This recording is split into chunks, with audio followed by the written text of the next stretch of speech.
हंसा हम रोए, ऐसी करनी कर चलो हम हंसे जग रोए।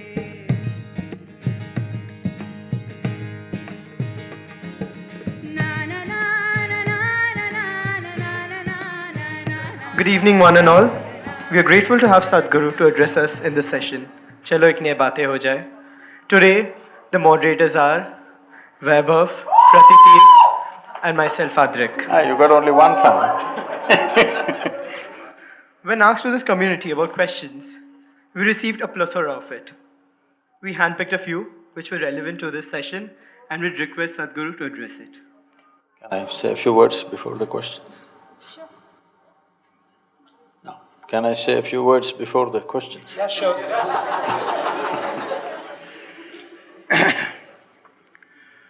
Well, namaskaram, good afternoon to everyone.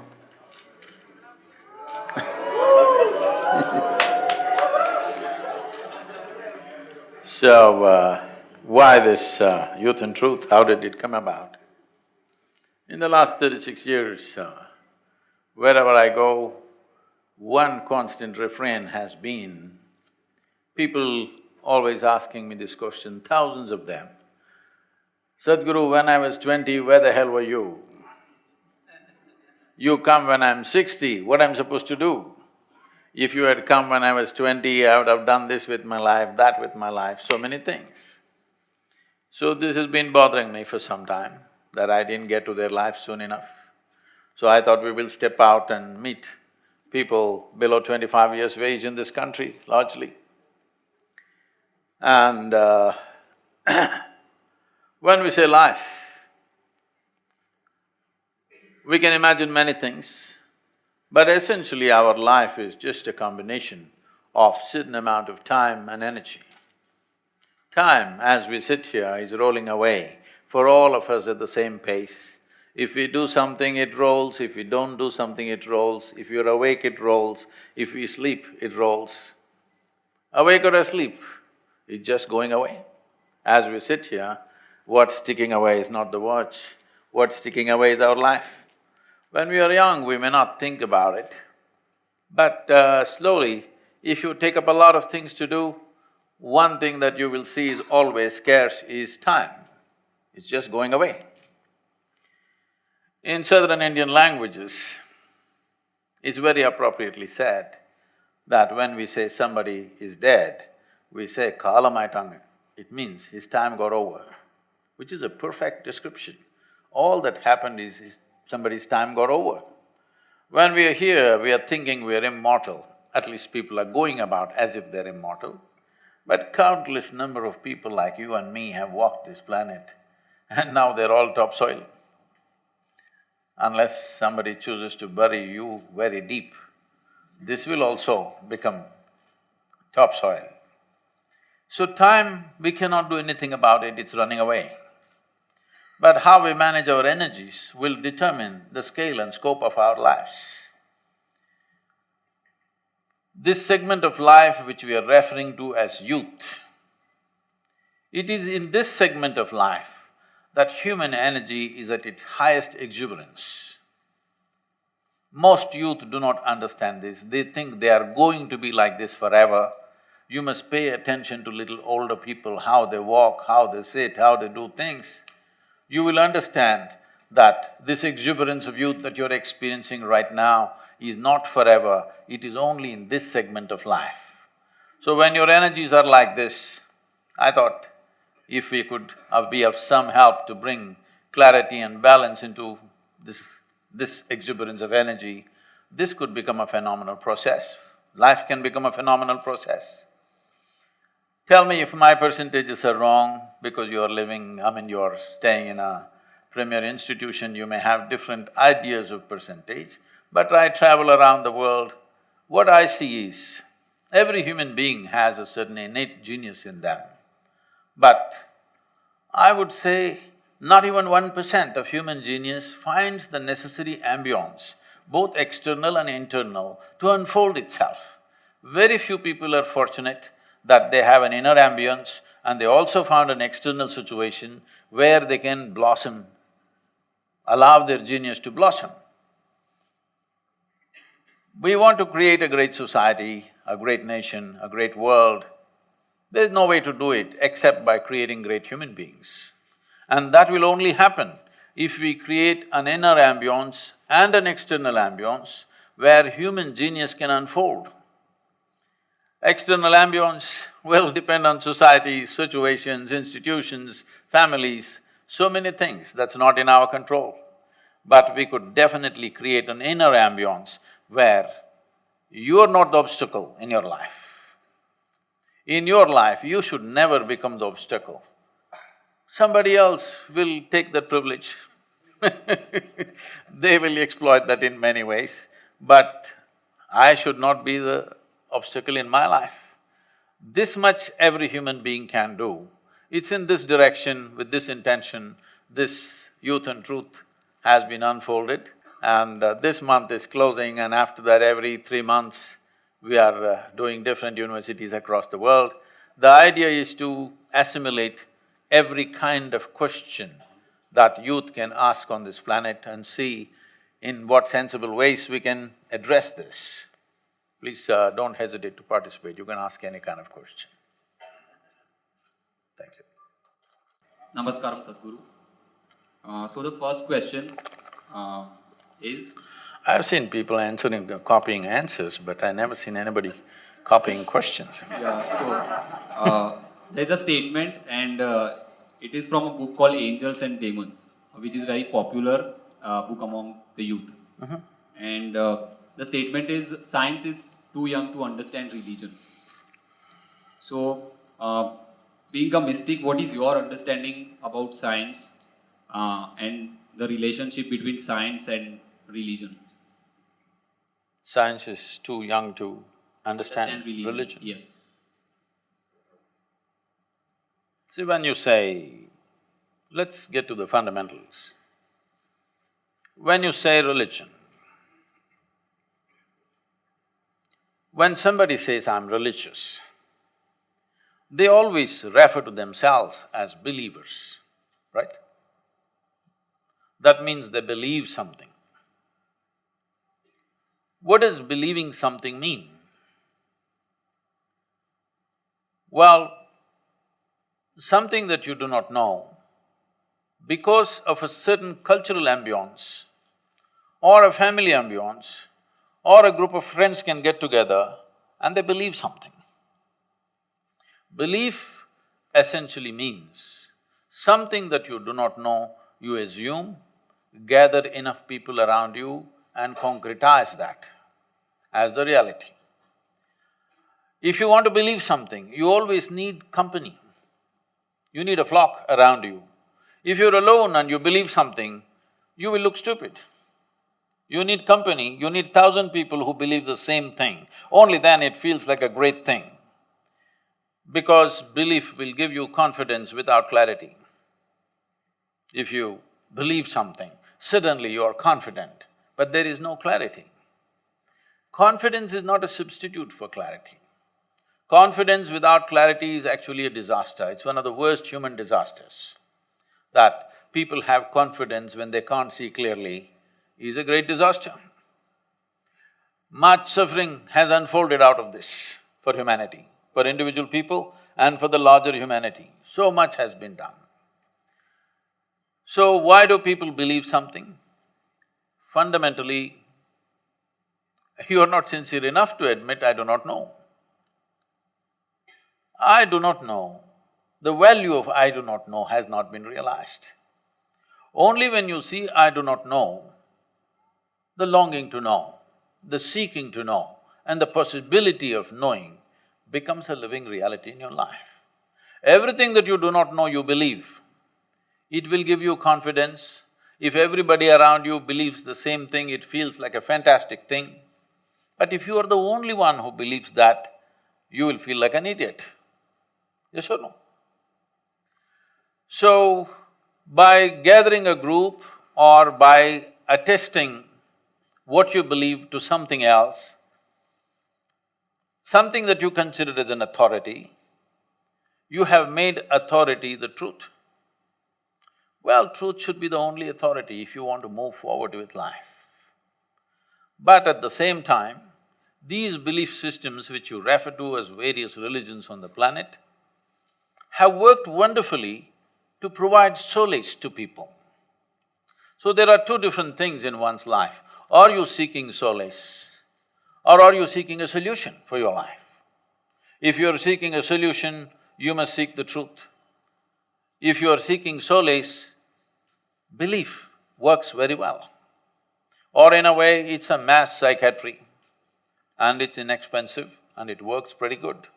So I wouldn't disturb it simply. Uprooting it will freak a lot of people. But should we evolve beyond that? Definitely we should. But science as you know it today, does it know everything? No. Its instruments of knowing are very simplistic and it is struggling. The only reason science is as important as it is simply because the spill out of technology. So science has taken great steps, but still their instruments of perception or what they're using as their fundamental logic and what is being done is very simplistic. Today modern physicists have come to this and they're clearly saying, we not only do not know, we will never know. They understand with these instruments, they cannot go further than where they are. But with the physical world, they've done a fantastic job. Knowing the life itself, no. With the physical world, they've done a great job. So, what comes out of science? Can I tell you a joke? It's okay? Story? Yes. You all right? Because you look so serious, all of you, it scares me.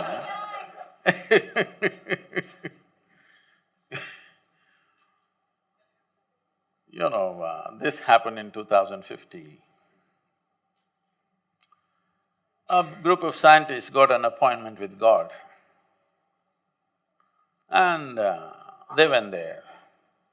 They told him, see, hey God, you done quite well till now with creation, your design is quite good. But everything that you can do, we can do. It's time you retire. So God asked, is that so? What is it that you can do? So they said, see, we can make life. What more than that? God said, okay, give me a demo. They took a bit of soil and did whatever they had to do, many things. And after some time, this little baby started crying, came alive. God said, that's quite impressive, but first get your own soil. We are forgetting that we are standing in a very small context and making conclusions about everything in the universe. So that is science's problem. The problem of the religion is, they know everything without knowing a thing. So how do you arrive at these things? I had a very nasty joke, but you look like a nice guy, so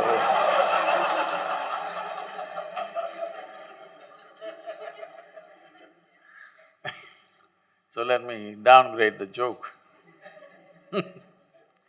This happened.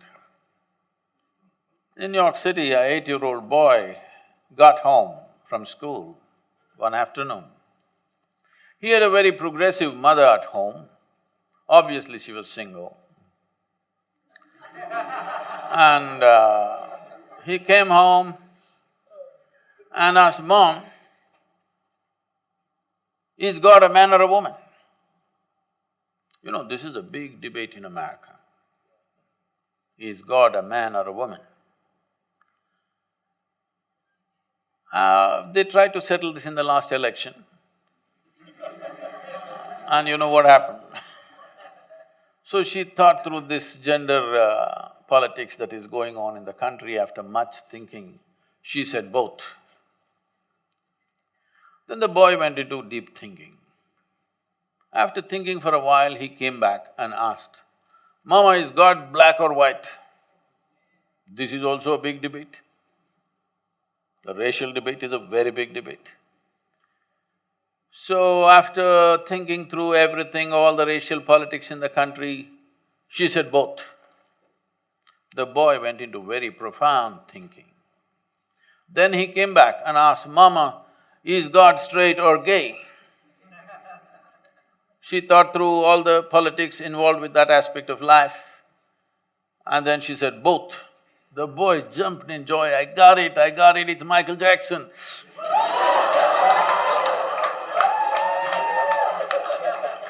I don't know how you arrived at your beliefs but I think it's so human and so wonderful of you to see what I know, what I do not know, I do not know. Because I do not know is the greatest possibility in your life. Only if you see I do not know, the possibility of ever knowing opens up. Everything you do not know, if you believe, is gone. So the question is not this or that, it is not even this versus that.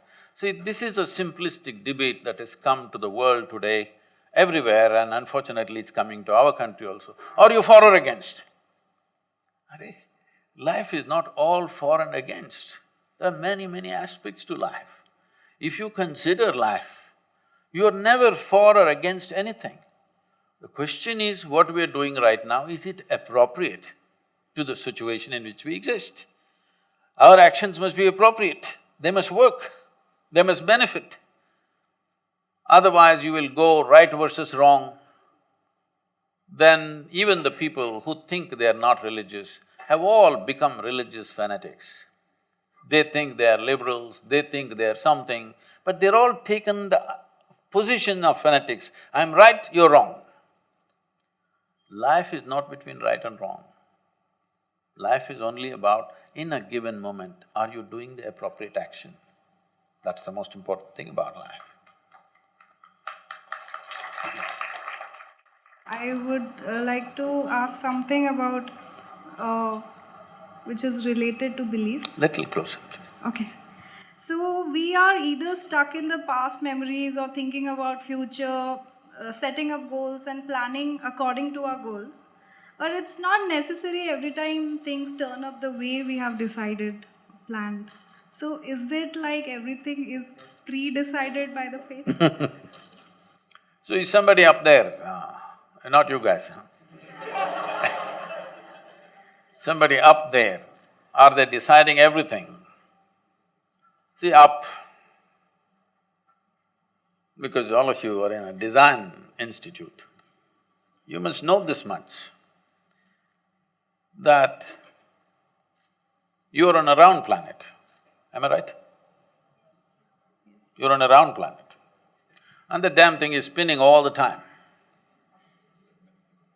So if you look up, invariably you're looking up in the wrong direction.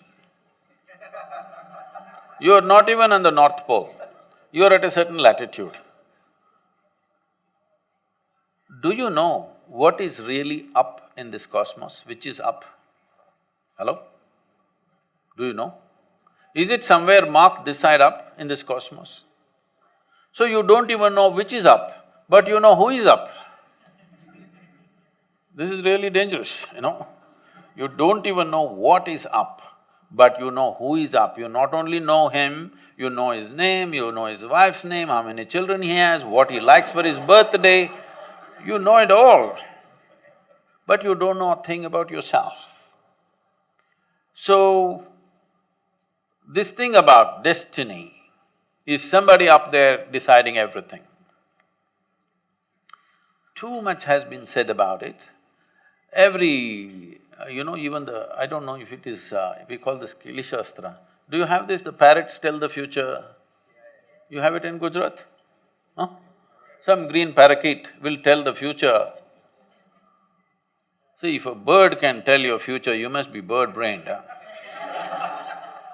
Hello?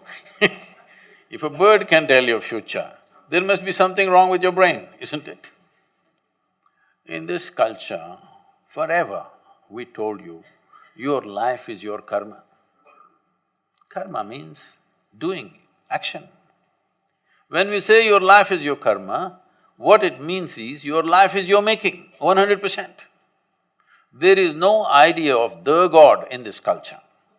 All the people whom you worship are people who walk this planet or who walk this geography at some point of time. We bow down to them because we value whatever they did or whatever they offered to us. But There is no idea of the God. Even those people went through all kinds of trials and tribulations. Even their life did not unfold the way they wanted. Yes or no? See, Rama is still having real estate issues. He couldn't even settle that in his life. And after 6,000, 7,000 years, still he not able to settle it. So, he's not deciding your destiny for sure. It is just that he is setting up an example for you, no matter what life throws at you. Because what life throws at you is not your choice. But what you make out of it is 100% your choice. Yes? You cannot decide what the world will throw at you. But what you will make out of it is 100% yours, isn't it?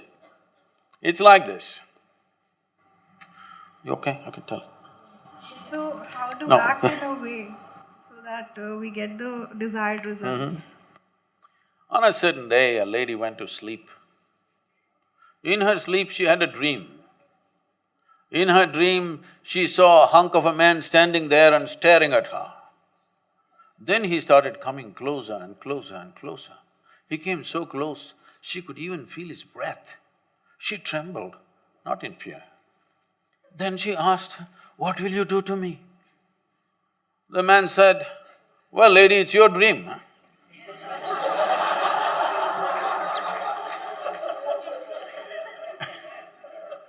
What's happening in your mind, in your emotion, in your experience is 100% your doing, isn't it so? Hello? But right now, whatever happens outside is happening inside of you. This is why this question is coming up. Otherwise, if you decided what is happening within you, would you keep yourself blissful or miserable? You must choose, all of you. If if your thought and emotion happen just the way you want it, would you keep yourself blissful or miserable? What's your choice for yourself? What you want for your neighbor may be debatable. But for yourself, it's 100% clear, you want highest level of pleasantness for this one, isn't it? So right now, only because the outside is determining the nature of your experience, you are worried about what happens outside. If you created a situation within you, you are always blissed out. Outside is just a play, you would play it with full force, isn't it? Right now you hesitate, most people's entire life is half steps because the fear of suffering, what will happen, what will happen? If you are determining the nature of your experience, fear of suffering is out. Only when the fear of suffering is gone will you walk full stride in your life. Otherwise, all the time you will take half steps. Human potential is hugely crippled simply because of fear of suffering. How did we get all these things? Somebody read this book, these days from scriptures people have come to Dan Brown, but but otherwise the older the book is, the more wise it is somehow. How do you believe? What makes you believe that people who lived here 1,000, 2,000, 5,000 years ago were smarter than you and me? Why? Why do you believe that? I don't think so. Then also there were some smart people, then also there was a whole bunch of idiots. Yes or no? Now also it is true, some people are smart, rest are doing whatever rubbish they are doing. Yes or no? Do you believe 10,000 years ago everybody was super smart and wise and fantastic? No, that's not the way it is. So this whole idea, anything that falls out of an old book must be sacred, has to go. That is not the nature of this culture, because even when so-called divine entities came, we badgered them with questions, isn't it? Shiva opened his mouth, his wife asked him 1,000,000 questions. Krishna tries to say something to his closest friend, that guy is full of questions. None of them could ever give a commandment and say, this is what you must do. Only debate and debate and debate, because that's healthy. That means you're seeking. If you give a commandment and this is it, that is a full stop to your life. It's very, very important that we understand why human life has become significant on this planet, because there are many other creatures who are physically stronger than us, faster than us, many other things. They're even more beautiful than us, many of them. The only reason is because we have a certain consciousness and a capability that we can craft our destiny. We can determine what happens within me. Once we determine what happens within me, then outside is not really such a big obstacle. Right now, the biggest problem is everything that happens outside either gives me pleasure or hurts me. Now this is a crippling process. This one thing you fix, that what happens within you is determined only by you, nobody else but you. If this one thing happens to you, you will see, you will be the master of your destiny. If you take charge of your body, if you have some mastery over your body, 15 to 20% of your life and destiny will be in your hands. If you have some mastery over your mind, 50 to 60% of your life and destiny will be in your hands. If you get mastery over your fundamental life energies, 100% of your life and destiny will be in your hands.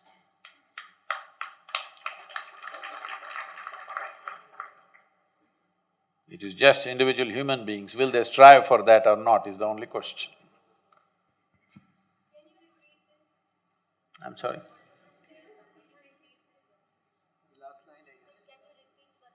What I just said? The last line.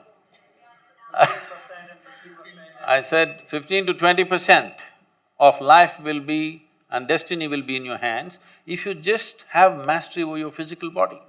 Have you noticed this?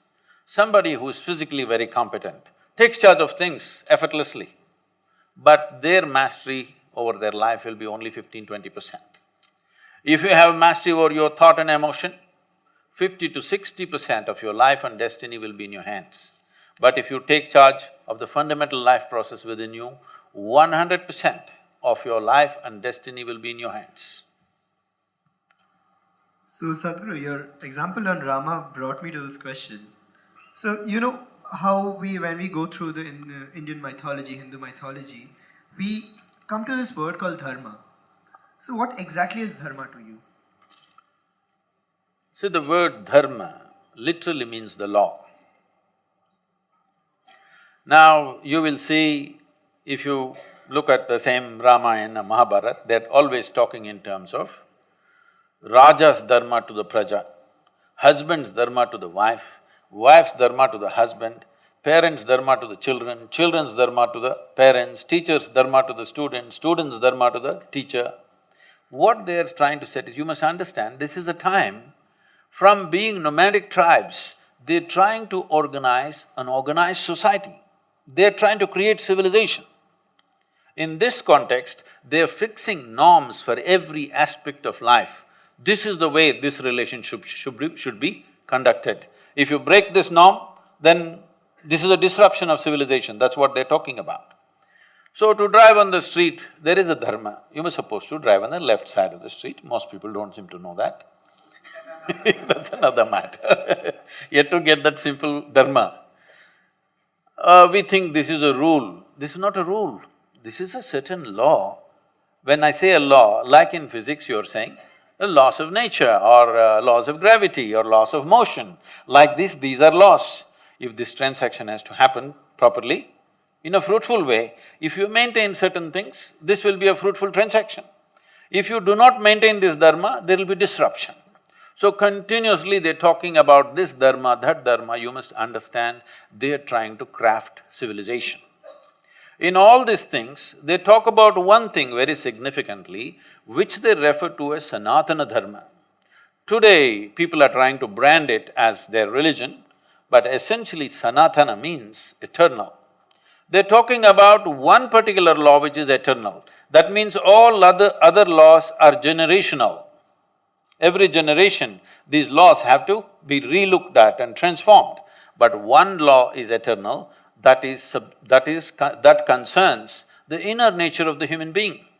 What concerns the body, what concerns the society, what concerns transactions in the society, all these things must evolve with generation to generation, but there is one law that need not evolve because there is no change in that dimension, the fundamental nature of our life, how to conduct this life. Just now he asked, how do we get there? You must know the Sanatana Dharma, the eternal law which governs the life that we are.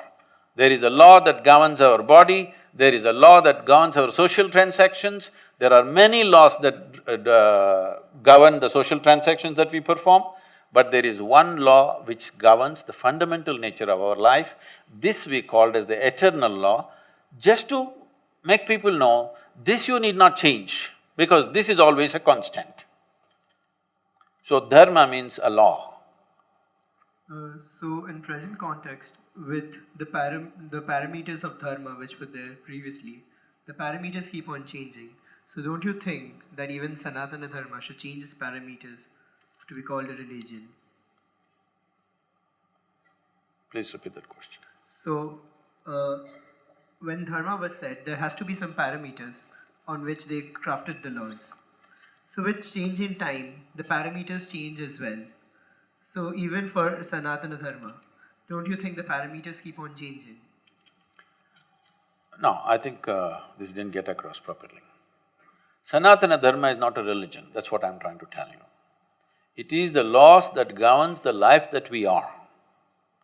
This is not a religion. You must understand, this is a godless land. This land does not have a religion, because this is a land of seekers. The seeking is for truth, the seeking is for liberation. If you listen to the conversations of maybe your mothers, maybe they're too young, maybe your grandmothers, if you listen to their conversations, in daily conversation, not in some spiritual transaction, daily conversation, without uttering the words karma, prarabdha, mukti, moksha, there is no conversation in this country, because the only goal was liberation. The highest goal is freedom, not God. So in this culture, there has never been a belief system, only norms to function with minimum amount of friction, because when human beings transact, what is my profit is your loss, what is your profit is my loss. How to conduct this transaction without creating friction among ourselves? For this we make the law. Why can't we drive all over the street? What's wrong? We are a free country. It's just that nobody will get anywhere. That's all that's happening. Nobody is getting anywhere because everybody is driving all over the place. So the same thing with every transaction, if we do whichever way we want, constant friction will happen, nobody will get anywhere, nobody will realize the full potential of who they are, because at every point we will be colliding with somebody else. So there are norms. When it comes to Sanatana Dharma, this is not about a transaction. This is about understanding the nature of your existence. This is eternal, this cannot be changed, it need not be changed, there is nothing to change because it's not changing. So you want to take that aspect and project it as our religion. No, this is about life, this is about human nature. This is not about either a particular religion or a particular nationality, no. This is about the fundamental nature of humanity, about this life, about the nature of our consciousness, how it functions and how to make it blossom. This is all the law is about. The law is not about this and that outside transactions. Over a period of time, people do many things. So, in today's technological world, we know that artificial intelligence and robotics are taking over. Those are the cutting edge technologies. So, what is your take on the interaction of such technologies with the intersection of such technologies and ancient practices such as meditations and yoga? Are you sure I'm real? Because last year and a half, they've been inviting me to speak in all sorts of artificial intelligence conferences in the world. I was just surprised, why are they asking me to come and speak about artificial intelligence, because I'm not an expert in the field, nor am I an artificial intelligence. So I asked them in one of the conferences, it was in St. Petersburg, I said, why are you guys inviting me to all these artificial intelligence conferences? I'm a natural intelligence, not an artificial intelligence. They said, the problem is, what are we going to do? We're going to lose our jobs. These are all professors in big universities, in MIT and in Harvard and these kind of places. They're asking me, what are we going to do in another 10 years' time? Because everything that we know, everything that was sacred till now, suddenly is going to be there on a little gadget. You must understand this. What artificial intelligence means is accumulation of information, analyzing it and projecting it the way you want at a given moment will no more be considered as a valuable thing in human faculty. Because a simple gadget will do it much better than any human being.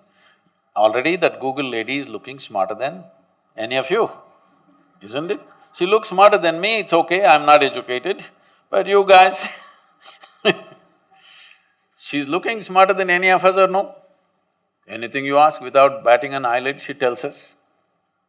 So, it's going to that place where intellectually everything that you perform will look stupid or meaningless. This happened to me when I was about 13 years of age, I think, 13 or 14, 13 I think. For the first time I saw a flatbed calculator, this Panasonic calculator, you know. At that time it was 100, 110 rupees, very expensive. You drink a coffee for more than that today. But 110 rupees, Panasonic, Sony was 125, so we buy the cheaper one, 110 rupees Panasonic. And they show me this, I never bought them. Somebody brought one and they showed me, tuk. Results. Then first thought that came to me is, why the hell am I wasting my life in the mathematics classes? I said, all I need is this, I don't have to go to the math class. Whatever question you ask, tuk. A 100-rupee thing can tell you why this torture for 10 years, going through this arithmetics and mathematics and all kinds of things. It can even do sin theta, cos theta, whatever nonsense you want. Then only I thought, we must make a big machine which does all this rubbish so that I don't have to go to school. At last, the dream is coming true. In the next 10-15 years, the education as you know it, professions as you know it today will become meaningless because right now, they've created these machines.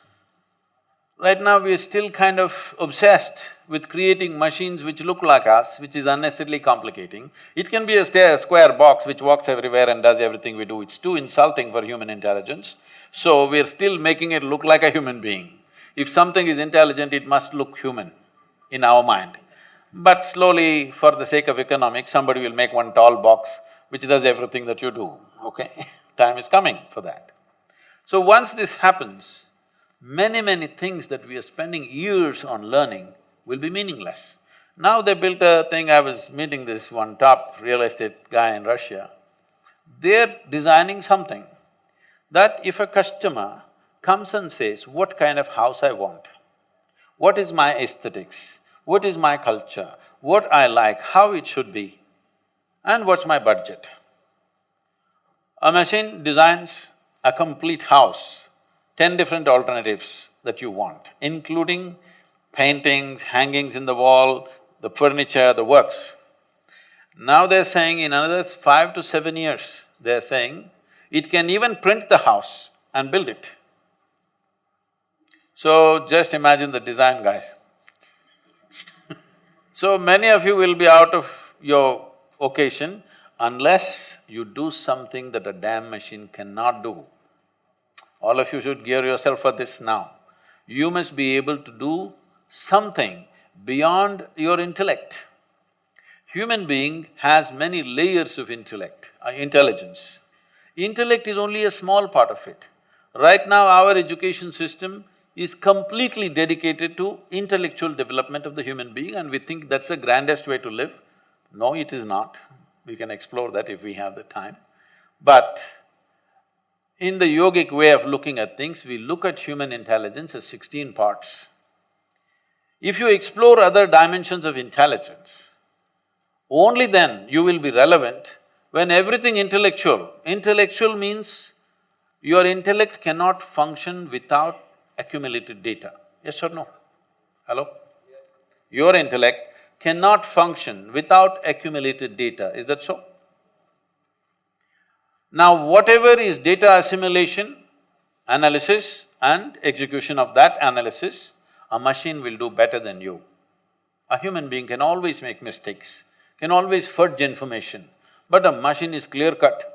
It will simply do those things. So everything that you can do intellectually will be meaningless in another 10 to 15 years' time. Maybe in India it will take 20 to 25 years' time, but inevitably it's going to happen. So you must be equipped with something beyond your intellect. When I say beyond your intellect, there are many ways to look at it. I will make a simplistic example. Simplistic because if we go into more sophisticated examples, we'll have to do a lot of exploration. We don't have that kind of time today. For example, what did you eat for lunch? Maggie. You are on Maggie?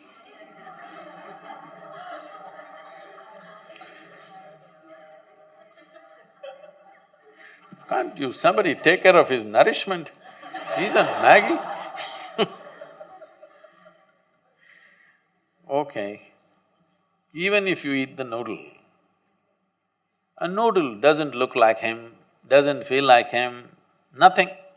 But this noodle he eats, within 3-4 hours' time, this Maggi noodle has become a human being, isn't it? Yeah, part of it. It's become part of the system. So you are manufacturing such a complex machine with Maggi noodles.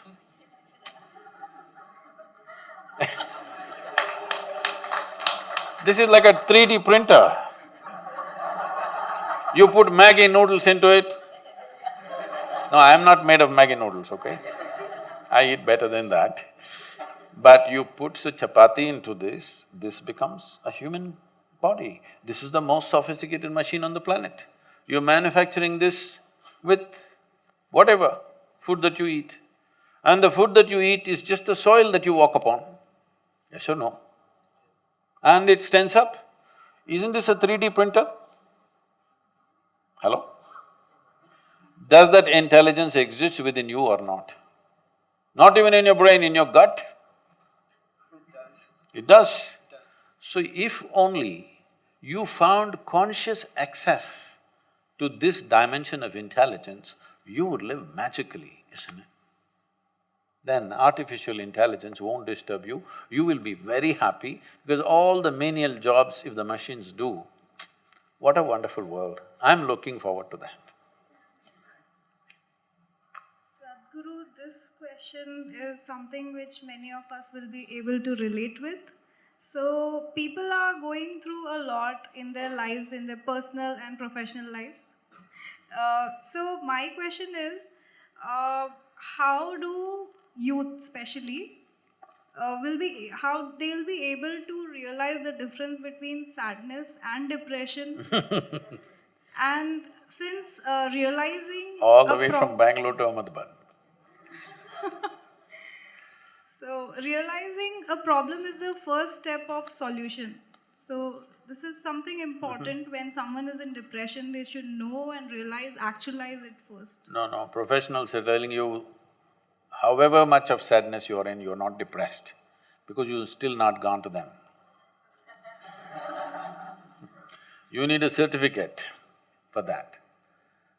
This happened in Bangalore city itself way back, many years ago. 50 years ago, maybe 47 years ago, I think. There was a boy that I knew. He was very scrawny like that, and suddenly he went into some kind of psychological disturbance. He lost his school, started yelling and shouting on the streets. Then the family took him to Nimhans Institute, which is one of the premier institutions in Bangalore. I think he stayed there for maybe 6 weeks or so. Then he came out, he was quite normal, he was fine.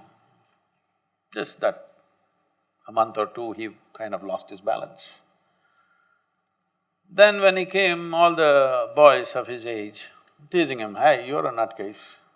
You were in the madhouse, weren't you? So you're a nutcase." All the time people are making fun of him. So one day he got fed up with this and he pulled out a paper from his pocket and showed, "See, I have a certificate, I'm normal. Do you have one?" "I have a certificate from NIMHANS which says I'm normal now. You don't have one, right?" So, we must understand this, whether it's physical health or mental health, a large part of it is in our hands, a large part of it. Well, things like cardiac ailments, the variety of other things, people thought it's just God-given. Today, doctors are telling you, you don't have to come here, you just eat properly, get up in the morning and do some exercise or yoga or play a game or take a walk or do some damn thing. Don't just sit around. Yes? If you just move around, your ailment may go, that's what they're telling you. And how many people have walked out of their cardiac problems simply by doing few sensible things? And how many people have gone to the surgery table because they did not do those sensible things? Is it true or not? So any ailment is not an absolute. Yes, there are certain intrinsic aspects within us which may tend to push us in that direction. Maybe, congenitally, your genetics are such, maybe you are moving towards a cardiac problem, but you can also move away, hold yourself away from it. To a large extent, there are some things which are beyond us, that's different. But a whole lot of it is in our hands. Now, without taking what is in our hands into our hands, we are looking up or looking at the doctor all the time. Some are looking up, some are looking at the doctor. Those who look up will go there, those who look here will go here.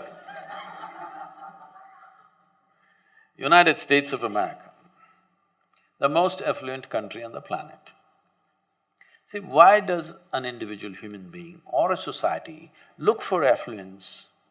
At the initial stage, affluence simply means a choice of nourishment. That's what it means, I can eat what I want.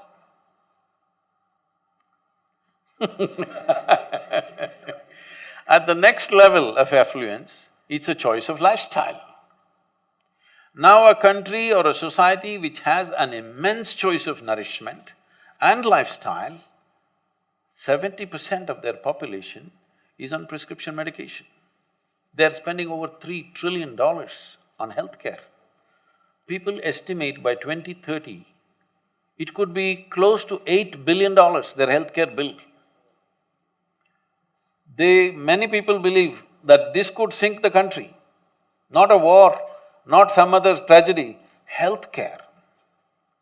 And every other nation is going in that direction. Europeans have done a fantastic thing of reversing that process to some extent, really. Especially in some parts of Europe, people are much healthier than ever before simply because they're cycling, they're walking, they're doing things and they're eating sensibly. This culture is spreading in Europe. This culture was so much a part of our thing, but now we are all going the American way. And as a nation, we can never afford that kind of healthcare bill. Our economy itself is not $3 trillion yet. For 1.3 billion people, if you go for that kind of healthcare, we'll be finished in no time. First of all, we will never do it, okay? For this population, you are never going to provide that kind of thing. Here you have to see, or everywhere we have to see, especially in our country, we have to see how people can stay healthy, not how they can be treated for everything, isn't it? So this goes for physical ailment and for mental ailments. When it comes to mental ailments, there is right now a whole new subject evolving called neuroplasticity. You heard of neuroplasticity? You can rewire your brains completely. We have been saying this forever in the yogic systems. In 24 hours' time, we can rewire your brain completely so that you think differently, feel differently, act differently in a matter of 24 hours if you are willing to do something very intense and focused. Today they're telling you, just by cultivating a different kind of thought, by doing different kind of activity, you can change the very shape of your brain. The grey matter can increase and decrease in different areas of the brain simply by doing these things in a matter of days or weeks.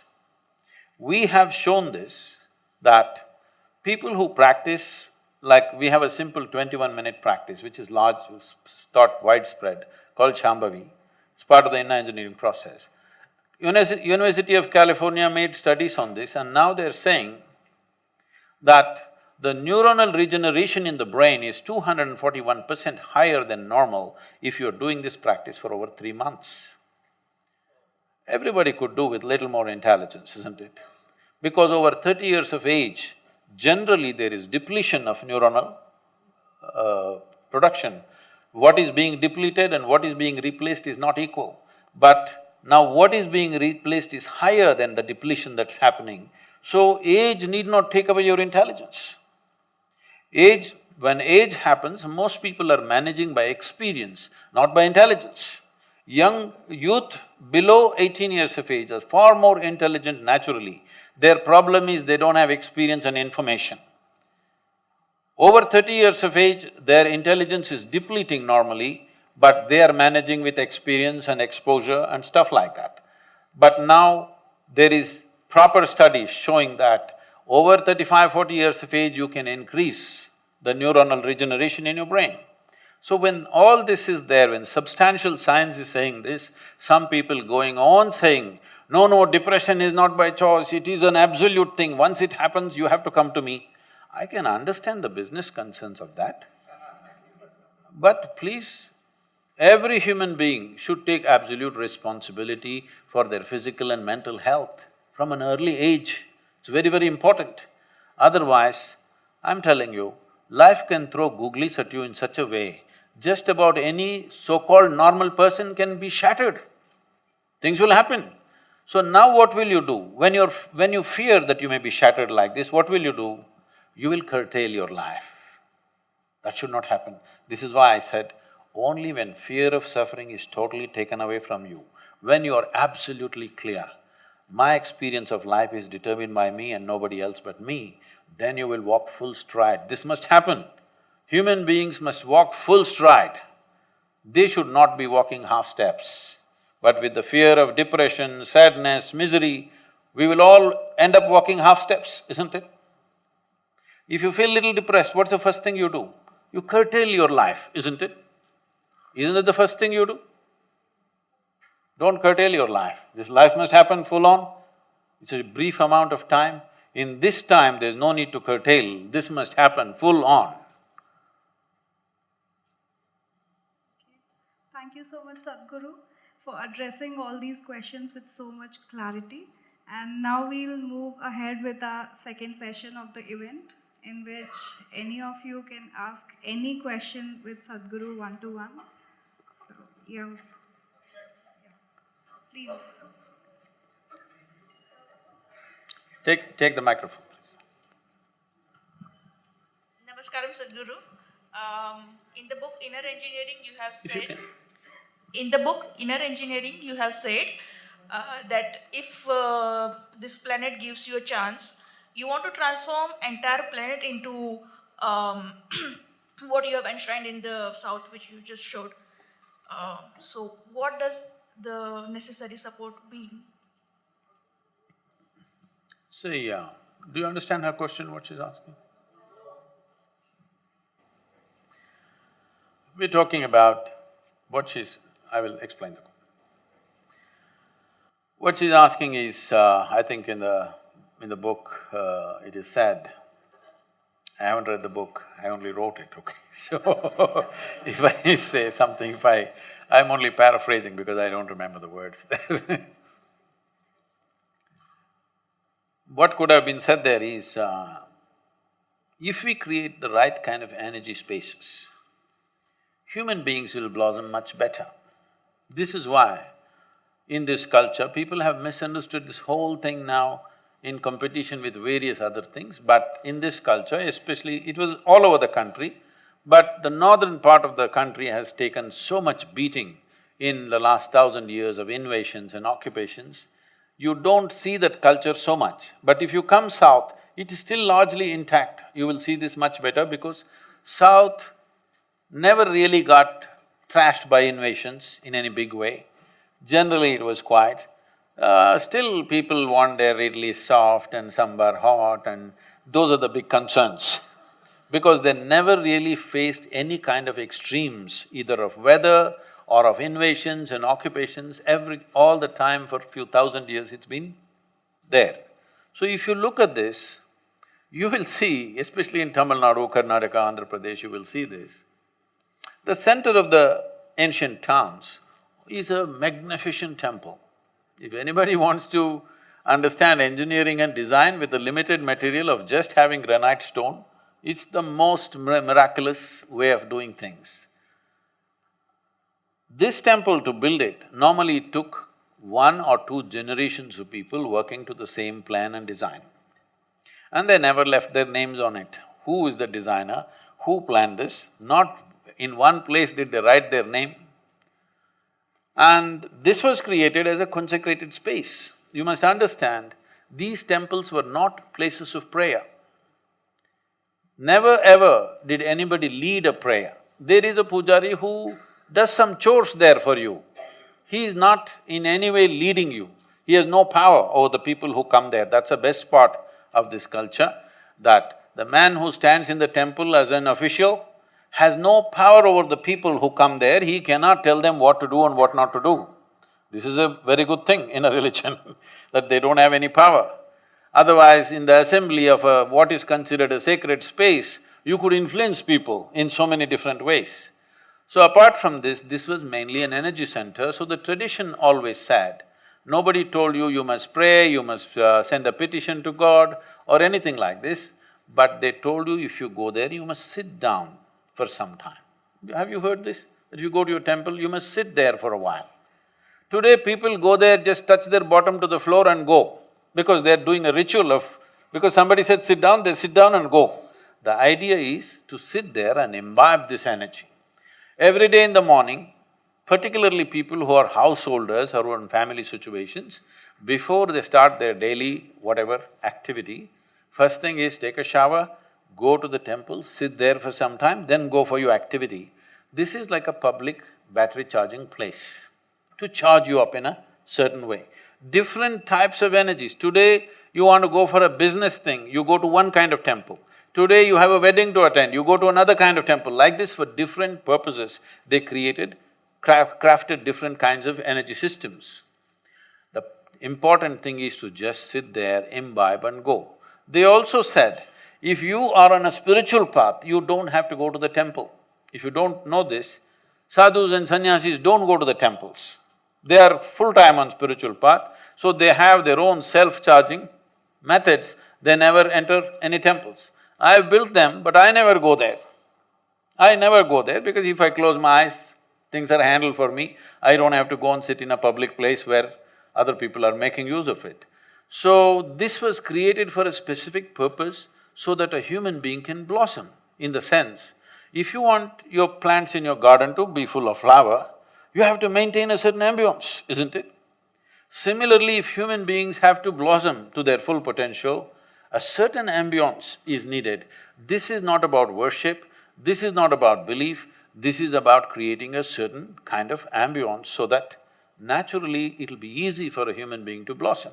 Right now, as an example of this, I think they showed the Dhyana Linga. What this means is, without any instruction, without any preparation, you can make people meditative. People just come and sit there not knowing anything about it, they've never heard what is meditation. They will sit there thinking they'll sit for 10 minutes, they'll sit for 1 or 2 hours without knowing what happened. Simply because the very energy ambience is such that they will become meditative. Like this, so many things can be created. The important thing is, every home used to have a consecrated space. If you just look back, if you just go to any house, which is like, let's say 3 generations of people have been living there, they will have a sizable puja room. Somewhere there will be one yantra, there will be some consecrated substance, object, but now because of their fear, they have added 2 dozen gods all over the place. Every time somebody brings one new god, they will put it there because fear has become the key now. Fear has become the basis of all this. But if you look at any home which is over 2 or 3 generations, you will see always there is a consecrated object in the house because they knew the benefit of this and they knew how to use it for their benefit. There are different ways to use this for health, for well-being, for prosperity, like this there are many kinds of things that one can create, or for spiritual well-being, all this.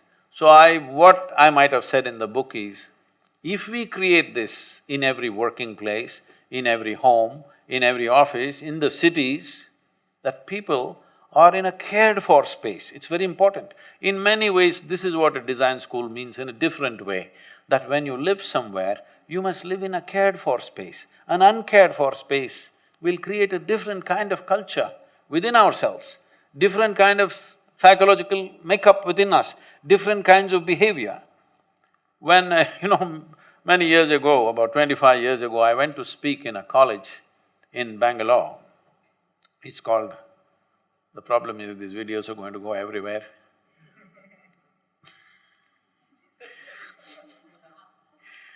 This college, maybe I hope it's improved now, it's called Acharya Pathashala. You heard of this? In Bangalore city, among the young people, they call these college students as apes. Acharya Pathashala is apes. They're very proud of being apes. So I went there to speak. I just looked. Everything that can be ripped off has been ripped off, including the door shutters, window shutters, even the steel bars are all bent and removed. Only the concrete shell, which they could not demolish, is standing. I looked at this and said, no wonder everybody calls you apes. This place is only fit for apes, this is not for human beings. Human beings need a better ambience to blossom. So when we created our schools, I said one thing is, it must be a super cared-for space. Children should walk gently and they must learn to maintain these things. First of all, they must learn to live gently and well among themselves. Today, if you come and see our Isha Home School, it's like an art museum. Not one thing in the last 12 years has ever been damaged by the children. They manage everything. Young children, they just learn to live in a cared-for space, and parents are saying, Sadhguru, how to provide these things at home? They're coming and demanding, why is the house so bare and bad like this? Our school is so wonderful. It's very, very important, all of you are in design, that you should put India back on its aesthetics. Aesthetic is very important for how human psychology evolves, how a human being behaves, how he shapes himself, depends on the shapes and forms and sizes that we create around. If it is in some way oppressive, we will become those kind of harsh people. So, this is very important, not only to create a physical ambience and aesthetic ambience, energy ambience is also equally important. What kind of support we need? We need you, that's why I'm here.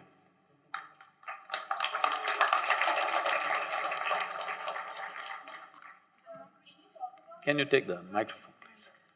Namaste. Can you talk about mentalism? I'm sorry? Mentalism. Can you talk about mentalism? What's mentalism?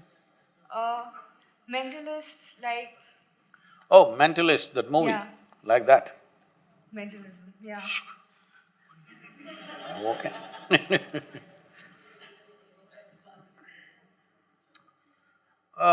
Don't go by the Hollywood movie. A lot of things are exaggerated there, but can human mind do things outside? Of course it can. Today if I utter this word, I'm sure there's a whole lot of misunderstanding because this comes from elsewhere. This is what tantra means. Tantra does not mean unbridled promiscuity as Americans have projected it. Tantra means the technology. Technology means when those times when we did not have any external instruments of technology, we realized the highest grade of technology is here. And to exercise this in many different ways. Now, if we want to see outside the door, we need a periscope. Now somebody found a way to look beyond without a periscope. In a way, this is the mentalism, or what do you call this? Mentalist. Using your mind beyond the realm of your body. Right now, mind is functioning within the realm of your body, you want to use it there. It is possible to do that, it's not possible. It's just that all kinds of wild and absurd things are believed. If you trim those things, in many ways, knowingly or unknowingly, many of you are using this. You create what you want in the world when you really want it. In a way, it's simply your focus which makes those things happen. Maybe it is not as tangible as it's in a cinema, but every one of you to some extent you're doing, isn't it? How effectively do you do it depends on… there are many things, if I say things that happen around me, they're too fairy tale-ish. I wouldn't believe such nonsense if anybody told me, so I won't tell you, because I don't want you to believe or disbelieve those things. But every day people around me witness things which they think is nothing short of a miracle, but there's no miracle. Life is a big miracle. Are you a part of it or are you out of it? That's a big question. Isn't this a big miracle? This guy eats a noodle and becomes like this? Is it not a miracle, I'm asking? It is a miracle, isn't it? Question is, are you consciously in it or are you out of it? That's a big question. If you're in it, you're… See, if you use any thought, this is… well, he was asking how do we do it in the beginning. Suppose you generate a thought. Have you noticed this? Suppose you generate a thought and then you invest your emotion in this thought, suddenly this thought becomes boom. Huh? Yes or no? Right now, I generate a thought, oh, she's such a wonderful person. But now I invest my emotion into that thought. Now suddenly, you are not just another person to me, you're something else to me. Is it reality or no? Just because you invested your emotion into your thought. Now there is a next thing. If you invest your life energies into it, consciously, suddenly this will become something else altogether. Suddenly, you become like, life is a play, it's no more a struggle. Because miracles are always happening, you put a little seed, it becomes a tree, he eats a noodle, he becomes a man. I'm saying this is happening to… it's happening all the time, just see. You put filth into the root, just see it becomes fragrance. Is this not miracles and miracles all over the place? The question is only, are you consciously a part of this miraculous creation or are you stuck in your own logic and outside this miracle? That's all the big difference is.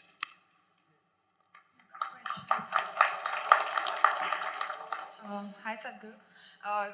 Do you think it's important to have a companion? Companion is a very benign word. If you're asking, is it important to have a lover, is that the question? No, just a companion. Okay, benign word. Companions can be of many kinds. There could be companions for education, there could be companions for a party, there could be companions for your… as a sounding board, there could be companions for your business or your many things. So is it good to have a companion in various aspects of our life? This question was asked to Gautama, the Buddha, long time ago. I'm not usually given to quoting anybody because looking at you and your question, I thought, we'll bring him back, okay? Someone asked this, is it good to walk in company or alone. Gautama looked at the person and said, "It's better to walk alone than to walk with a fool." You understand? Because he's saying, who else will walk with you? So, do you need a companion? If you're thinking of a long haul of something, it's good to have a companion. If you're looking at short bursts of creativity and action and change of direction in your life, being alone, you'll be very agile. If you're looking at a long haul, company is good. If you're thinking of short bursts of doing things, being alone is always best. I've seen Mahabharat, your version. So it was full about boons and curses. And the question is, do we have control over others' life? Like you just said, that you make your own life. If I am making my own life and somebody curses me, and then I'm finished. So what do I have the role to play? Yeah. It's like the energies. Do I influence your energy and can I control the way you live? See, we were just talking about this, she talked about mentalist. Your question is related to that in a way.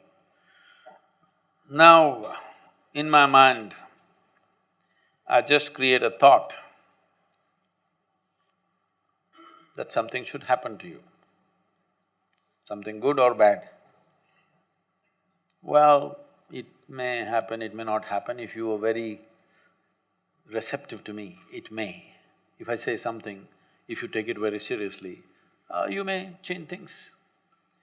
But if I invest my emotion in my thought, I will make sure the thought gets across to you in a very big way. Then the chances are more that it may happen to you. It is not even that it is necessarily happening only because of my thought and emotion, it's just that my thought and emotion will create a whole bunch of thoughts in your mind, which is now modern science is called as neuroplasticity. That because of a powerful thought and emotion that I threw at you, now you get enslaved to that and your whole psyche is around that thought and emotion. Sadhguru said this, and you're going crazy about that. And your entire brain will take shape in that way. It is no more mythology. Modern neurology is talking about, neurosciences are talking about it.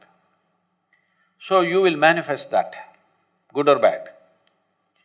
Now if I invest my life energies behind it, even if I don't tell you what is my thought, still I can change the neuroplasticity of who you are. It's possible to do that. So when you talk about those boons and curses, they're talking about that kind of influence. Somebody who's invested a lot to generate this kind of energy within himself says something and that thing just happens to you because your whole mind gets wrapped around that little seed that is thrown into you. So this is why even even to teach a simple form of spiritual process, even to teach a very basic form of meditativeness, when you come to us, we will not do it unless you take a larger identity, that you become all-inclusive in some way. If you are not all-inclusive and you become powerful in your mind, you are a dangerous character. It's just like somebody who is not in some way responsible for the world has a nuclear bomb in his hand, he will inevitably cause damage, isn't it? So this is why meditations and spiritual processes, before they're being taught, a certain amount of making your identity much larger than your individual identity, so that you become all-inclusive before you become meditative, is always taken care of. In spite of that, there could be a Vishwamitra being born, what can we do?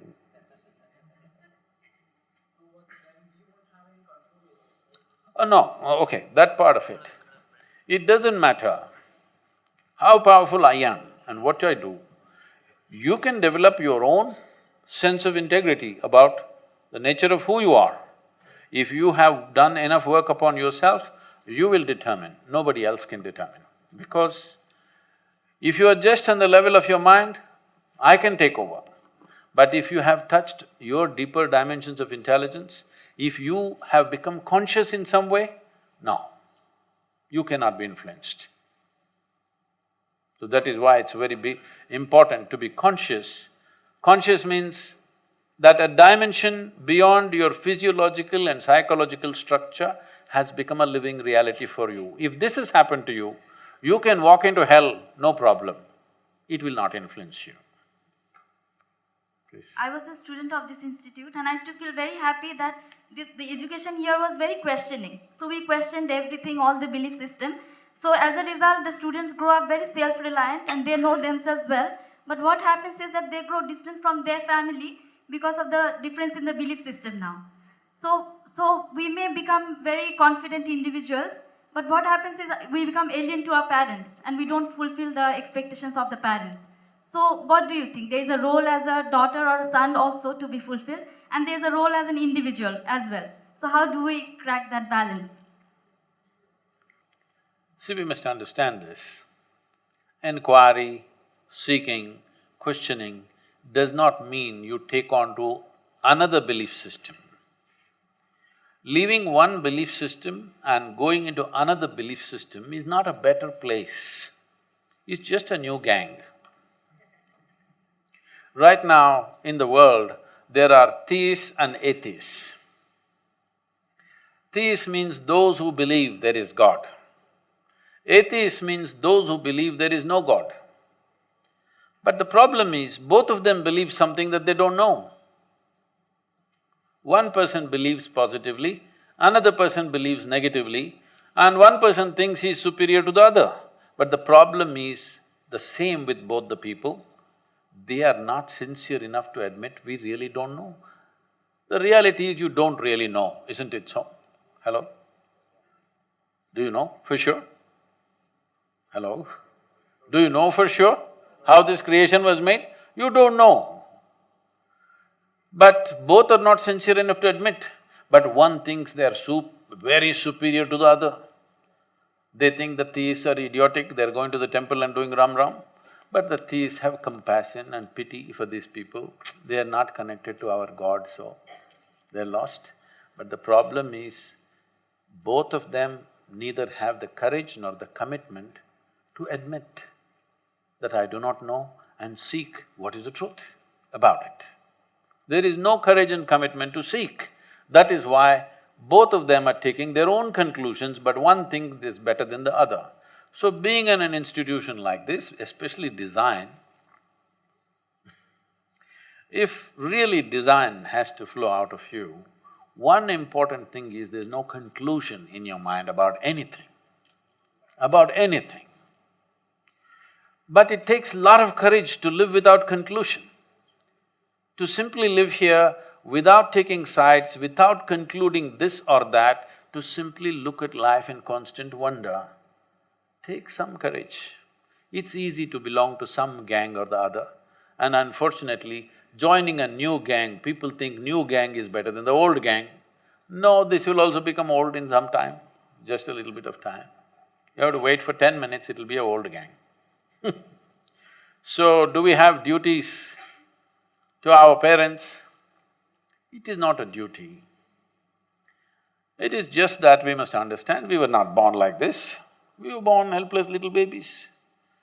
Somebody fed us, somebody washed our ass and, somebody did all those things for us when we could not do any of those things. Somebody made us stand up, somebody protected us, somebody nourished us. Out of this, out of gratitude, we do certain things. At the same time, we don't surrender what we wish to do with this life because it's a fresh life. This has to do something new. So there are civilized ways of doing these things, of breaking away from everything that your parents are and still maintaining It's not a balance, there's no balance, it's an imbalance. When you want to do something very revolutionary, they're not going to agree with it. But the problem with most of the young people is, they will get angry that somebody is stopping them. No, they're not stopping you, they are telling you the best that they know. Yes or no? They're trying to do the best that they know. If you appreciate that, they're only trying to do the best that they know, it doesn't mean you have to give in to what's best that they know. As a new generation, you must do something new, otherwise what's the point of one more generation? We could have ended with ours. Yes, what is the point of a new generation if you don't do anything new? But they will get angry that you're breaking away. You don't have to get angry, you can still be loving, hug them and do what you have to do. Yes, because the relationship with the parent is not of intellectual evolution or revolution. It is of love and protection and care. That's a relationship. Please maintain that part of it and do whatever the hell you want. So empathy is a word that we use every day, and especially we as designers have placed it on a pedestal. So we want to know what is your interpretation of empathy, and is it necessary for everyone to have it? And if so, then how can it be taught to someone? Oh. Well, there's a lot of room for empathy in design, in creating things. But today, a whole lot of design that's happening in the country, a land which was steeped in aesthetic at one time, that we invested, people invested their entire life to just carve one stone column. That kind of culture, today our design and aesthetic needs more sympathy than empathy. Because if you walk in front of a home, all the 72 shades of Asian paints are used on a single home. It needs more sympathy than empathy. So, empathy essentially means that your life reverberates with another. This is not your idea, this is the way it's happening, isn't it? When when we realized that Tamil Nadu had only 16.5% of green cover and the national aspiration was 33%, and a very rich land which it was, some UN agencies came and predicted in 97 or 98 that by 2025, 60% of Tamil Nadu will become a desert. I don't like predictions, first of all, any kind, because predictions don't take into account… they take into account the cold facts that are there, but they don't take into account what's beating in a human heart and what are human aspirations. So I drove around to see whether it's true. Then I found that it would happen much sooner than 2025. Then we made a simple plan. I made a simple barefoot plan. Okay, so many thousand square kilometers. If you plant 114 million trees in the next 8 to 10 years, in 15 to 20 years you will have 33% green cover. So I called a bunch of volunteers and about 4,000–5,000 people sat there. I told them, see, we need to plant 114 million trees. They looked like this. Sadhguru, do you know 114 million means what, Sadhguru? How many zeros? Can we ever plant that many trees? I said, see, Tamil Nadu's population is 6.2 or 62 million people. If all of us plant one tree today, take care of it for 2 years and plant one more after 2 years, we got the number. So it's just that people have never thought how to compensate what we are using. Then they said, no, how can we get people to understand this, how will it happen? Then I did a simple thing, I said, call one meeting. We called a much larger meeting, 7,000–8,000 people or somewhere between 5,000 to 6,000 people.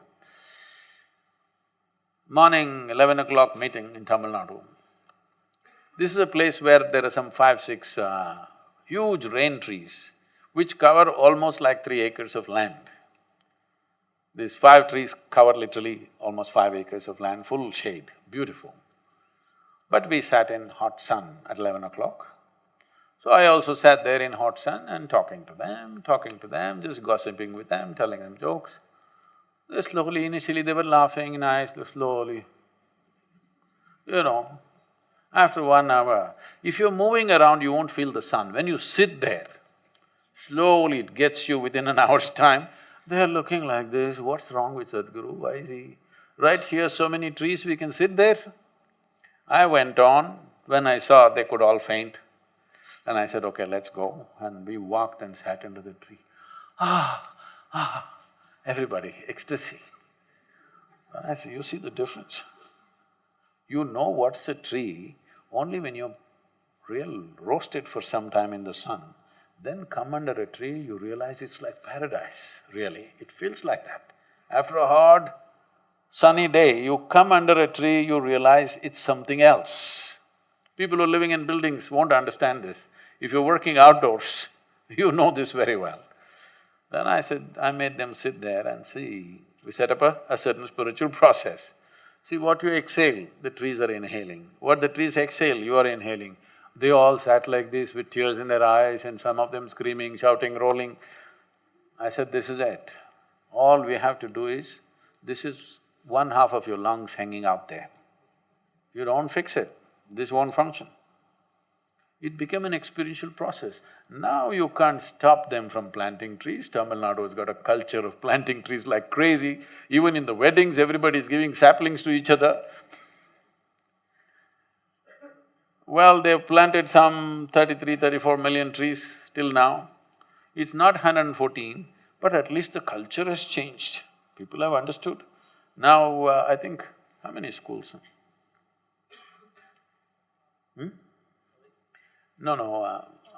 Some few thousand schools have become green schools. If they plant over 10,000 trees, we give them a certificate of a green school. A few thousand schools have become green schools now. The culture has changed. People are planting trees simply because they understood what I exhale, the tree inhales. Always this life has been reverberating with that, isn't it so? So empathy is not an idea, it's not a philosophy that you develop. If you pay attention to your life is reverberating with everything around you, isn't it? If it becomes an experiential process, we call it yoga. Yoga means union, that you actually experienced union with something beyond your body. This is called yoga. Consciously you obliterated the boundaries of your individuality, that means you're in yoga. Twisting and turning is not the yoga. Yoga means union happened. How will union happen? You have drawn a boundary of your individuality. If you consciously obliterate that in some way, then there is yoga. But whether you experience it or don't experience it, every moment what you exhale, trees are inhaling, what they exhale, you are inhaling, isn't it? So when you experience this, and I don't have to tell you don't cut the tree, it'll anyway happen, but now you're trying to bring it as an idea, as empathy. But it is fine, empathy is fine, but if it becomes a living reality, it'll be much better. Life will happen more naturally rather than trying to rub ideas on each other, because life is all-inclusive. It's not that you and me have to make up a philosophy to make it inclusive, it's anyway all-inclusive, isn't it? Nothing can live without anything else. Everything is happening as one big happening. Instead of being a part of this mega celebration of life that's happening on all levels, then you will see you won't need a party. If you simply sit, observe things, everything flares up within you, because everything is happening like that. Nothing is separated from anything in the universe, isn't it? And empathy, you're trying to bring it to the back door. It's like morality. When you have no humanity, you need morality. If your humanity is up and alive, you don't need any morality, you will do what is needed anyway. Today, when we have a lot of opportunities available to us, the multitude of choices that we have almost paralyzes us, because we have a limited amount of time. How do we choose, how do we go about choosing what do we want to pursue? Yes, ma'am. Hello. So taking this context into account, what he just described, I would want to ask about how this context would be taken in terms of what spirit is. Elaborating spirit in terms of me as a body standing here right now and being able to converse these words to you, and then listening to these words, you then say what? No, I didn't say I'm listening. So, are you not listening? You're misusing that question. His question is totally different. We'll come to you. We'll answer that question. Yeah. But that question and this is… you're creating more confusion So for him. after this question, maybe? Yes, yeah, ma'am. Spirit. Thank you. That's a good design.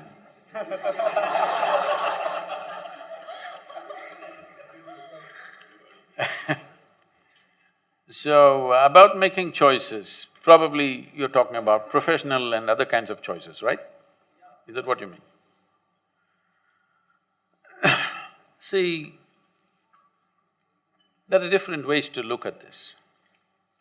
Today, unfortunately, they were asking me, till now, whatever this number of universities you covered, did you get the kind of questions that you want? I didn't want any kind of questions in particular, but I wanted every kind of question that's possible.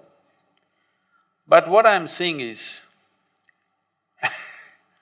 very few questions have come asking with concern for the larger world, for the humanity, for the life on this planet, for the nation, for things like that. Very few have come, very small percentage.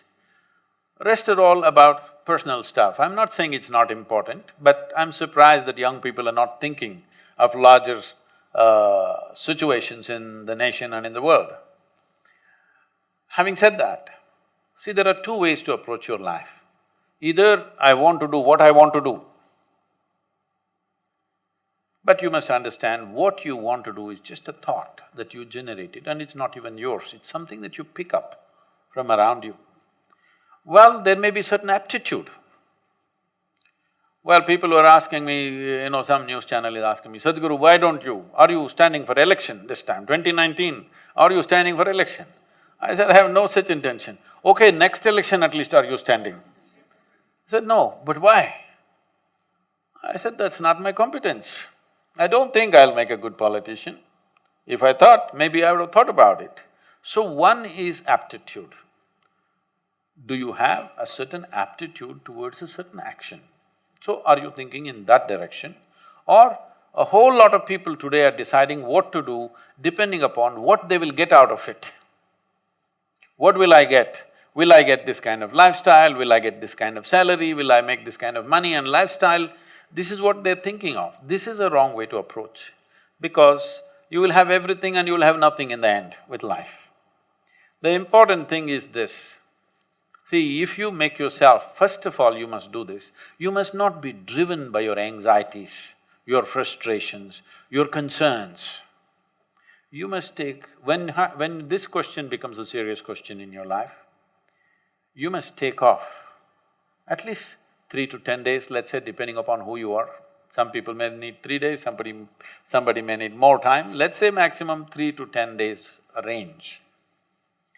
And not to be influenced by your peers, so switch off the phone, not to be influenced by your professors, not to be influenced by your parents or the social pressures.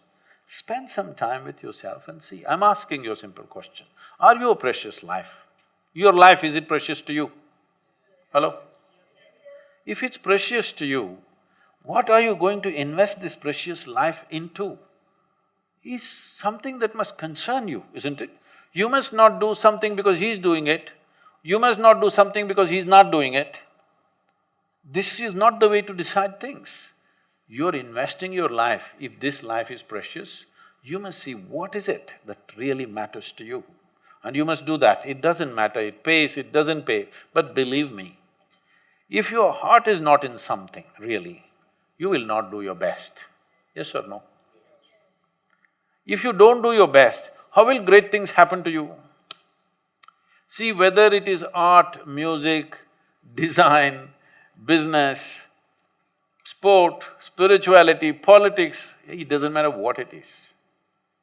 If you are not absolutely devoted to what you're doing, you will never do anything significant in your life. That's for 100%, I'm telling you. You may earn a living, but you will not do anything significant if you are not totally devoted to something. See, right now there are many examples, because they gave him a Bharat Ratna, I'm choosing him. Let's say Sachin Tendulkar. This man knows nothing except hitting a ball. He gets so devoted to hitting a ball, hitting a ball, hitting a ball, hitting a ball, and he hits it like nobody. Now he is Bharat Ratna. Yes or no? It is just devotion. You must talk to him and see privately. He is like, you talk about the ball, he will… He is so devoted to it, okay? It's his religion, it's his sacred stuff, it is everything to him, hitting that ball. His entire life he invests in one simple act, hitting a ball. Is it a big thing? But hitting a ball because of enormous devotion, just see what happens. Tremendous things happen, isn't it? So, the question is not about what you want to do. The question is just this: can you be devoted to this? Let's say you think in terms of today, if I invest my life, next 25 years, can I be devoted to what I'm doing right now? Will this matter to me? Will I feel fulfilled if I look back and see what I've done? Something.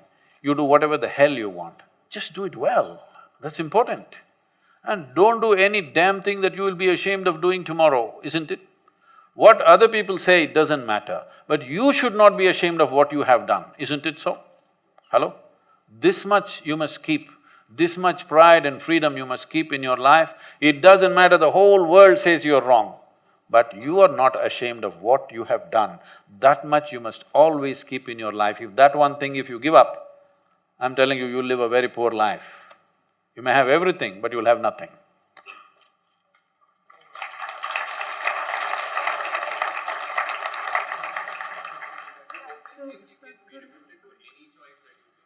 I'm sorry? Yes, see, that is the next aspect. The question is, will you do what you want to do or will you do what is needed most right now in the world? If you are joyful by your own nature, what I want to do is not important. What is needed right now, you will do that with absolute devotion. So, if you can be devoted to anything that you do, what does it matter? What does it matter? You will do what is most needed, isn't it? You must do what's most needed actually. I think somewhere else I said, see, if you're a fool, you will do something that you don't like to do. If you're an intelligent person, you will do what you love. But if you really want to be a genius in your life, you will do whatever is needed with absolute joy and involvement.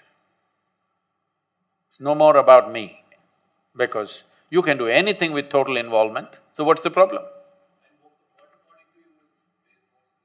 I'm sorry?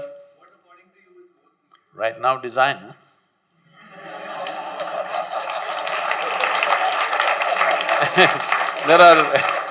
There are two ways of looking at design. When we say design, we may be thinking of designing a building or clothing or something else, material stuff. But the most important thing is, your life must be designed right. You must be a designer life. Yes? Designer life means, or designer anything means, it's just the way you want it. Your life must be a designer life, isn't it? It must happen the way you want it. It doesn't matter whether they approve it or not, it must happen the way you want it. This can happen only within you, because outside world is not completely mine or yours. Little will happen my way, little will happen your way. This is the way it is.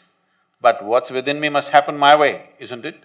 This is a designer life, because I design my thought, I design my emotion, I design my experience, I design my chemistry every day, how it should be. So, you must have a designer life. Thank you so much, Sadhguru. I'm sure, one minute.